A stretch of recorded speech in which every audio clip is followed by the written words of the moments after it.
To set up, you take 49 board pieces, shuffle them, and lay them out in a 7x7 pattern. This is the standard setup, but you can set it up in any way as long as there are 4 sides. You shuffle the character cards, excluding the special character cards, and have each player choose one at random. You give each player 3 tokens from the character that they randomly chose. Then you re-add the special character cards to the remaining deck and set it aside.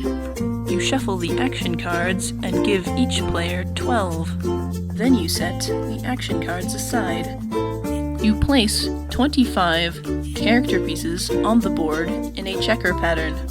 The number of characters on the board will change depending on the size and shape of the board that you start with. Now you are ready to play. A turn is, in no particular order, rolling the 2 dice, moving, playing an action card, then drawing an action card. There are 25 character cards. There are 20 basic character cards. The basic character cards are the character cards with only 3 to 6 symbols in each category. Special character cards are the character cards with 1 to 2 or 7 to 10 symbols in any category. This makes them very powerful in-game, and it is why they are not starting characters. For a special character to join your group, you need to collect all 3 of their tokens, unlike all of the other characters from which you only need 2. You can only ever collect 3 tokens from any character. You do not have to use the entirety of your roll. If you land on a space with a character, or at a location, you can forfeit the rest of your roll.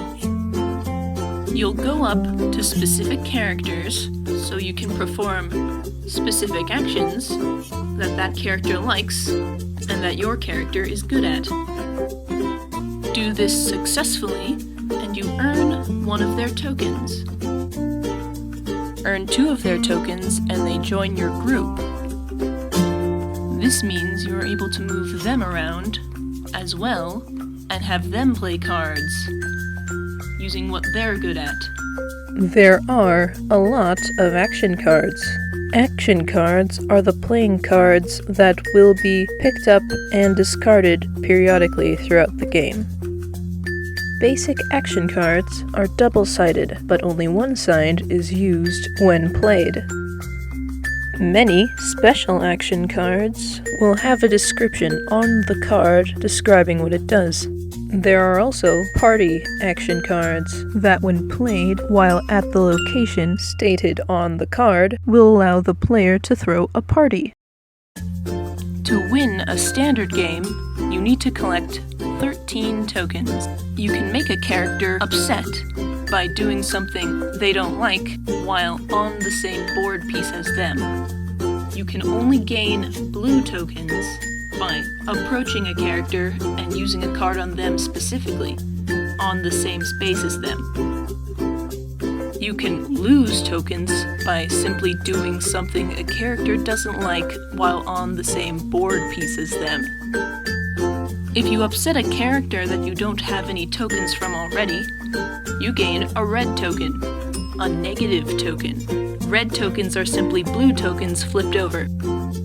When counting the final token count, every player will have to subtract all the red tokens they have from the blue ones in order to get an accurate number.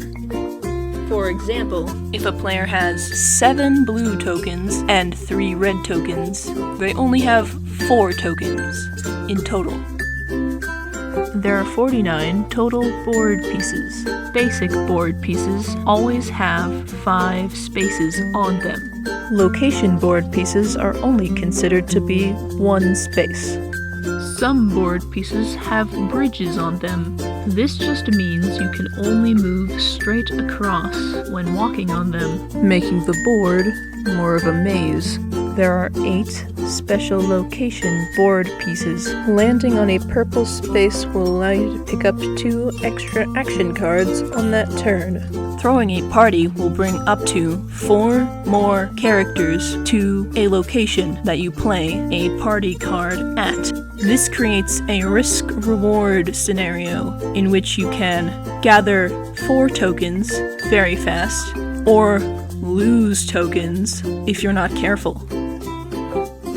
When the party is over, every character will have left in a separate direction from the location. Characters will only leave the party after the host interacts with them. The party will go on for as many turns as there are guests. If a player character is at a location that a party is starting at, or enters a party without being invited, that is called crashing a party. The player must perform an action that everyone in the party, except for the host, has to like, or else be kicked out. If they stay, they are able to continue interacting with the guests and earn tokens. But when they interact with the guests don't leave. There are a lot of random elements, but the majority of the game is strategy. You get random action cards, a random board, and a random character to start. But throughout the rest of the game, you choose who to talk to, when, where, and if you throw a party, how you deal with that. If someone else throws a party, if you try to crash it, it's all up to you. Grow your group, get tokens, have fun.